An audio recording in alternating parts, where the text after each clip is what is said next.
This is Dr. Julian Fazan, Oasis Medical Research Group. After several meetings with the PowerShell development team and field operations specialists, who here will not be named, we've come to an impasse. We are not sure if the following download from Mr. Knight's PowerShell is evidence of high-level tampering or from a realm beyond our purview. The code name is Mission Beyond Time.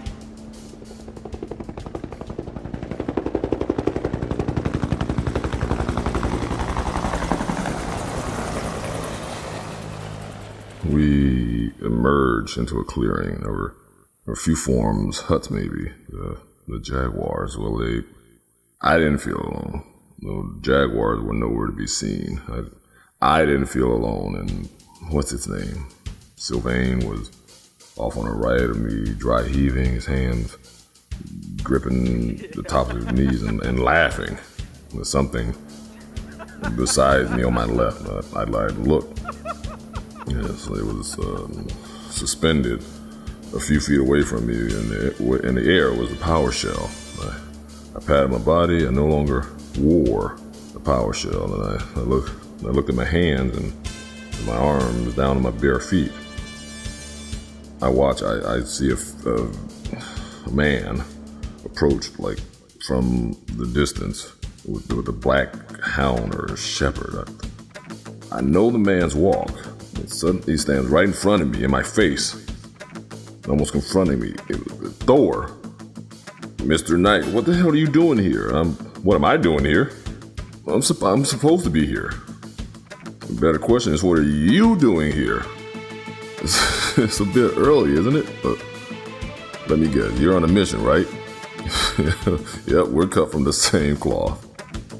The hound, the shepherd was like still now. He wasn't raging, but he's seated, like ears alert, looking into the distance. Quite a creature. You think so? That's Marty. She's a helper. Oh, yep, smart as a whip. She knows the place better than me. What is this place? Doesn't really have a name, but if you need a name, it might be called the precincts or the pyramid lands. It depends. You haven't seen the pyramid yet, I guess. No? Well, it's over there a bit. You'll get there. By the by, it's not too far. You'll enjoy it. You're an adventurer by nature, like me. No? I think so. Cut from the same cloth. At my feet in the sand, a metallic black automatic pistol was revealed. Marty barked and summoned the dust storm. In the temple of time, narrows halls follow an ancient pattern. In a hall of shadows, this is the hall of shadows. I asked one question: where is El Carnicero? I followed Marty through this dark maze. We came to a place that smelled like blood, poorly lit. There were men's voices which seemed to rise and come up from a large space which made them echo. It sounded like Russian liquid. It drew my attention to my right, and it was flowing through what looked like blood. Marty, ears up, froze at the sight. I looked at that gun in my hand. I'd been clutching it. Through a wide doorway, two men appeared. Huge sides of newly slaughtered meat carried on their shoulders. They had slick black smocks and red rubber boots. I looked at Marty and then continued through the doorway. All of this booming and high-pitched sounds. I walked through the industrial building. I kept clutching the gun, and hyper alertness kicked in, and I was long white halls and rooms and whooshing with the sound of blood. I thought I'd see more workers, but saw none. I could see it since the presence of El Carnicero. I took the safety off the gun. Did this place come to an end at some point? I kept walking. The further I went, the dimmer the lighting got.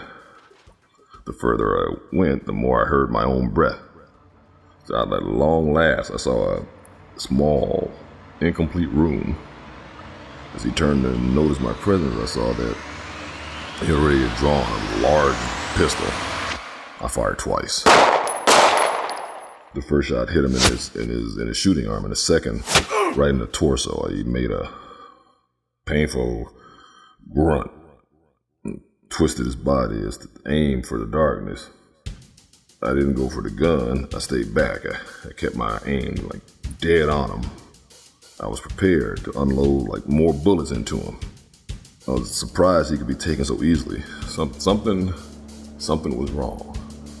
Then that soft blue light pulsed from El Carnicero's form. The light could only be one thing: presence of a power shell. I immediately fired several more times at him and he sprang up. Of course, my bullets were useless against an activated power shell. His eyes now mad with rage, he pressed his lips together and aimed, but he didn't fire. He touched his neck through the light of the power shell, a bit of blood. He looked at me and he backed away. El Carnicero, he laughed into the darkness.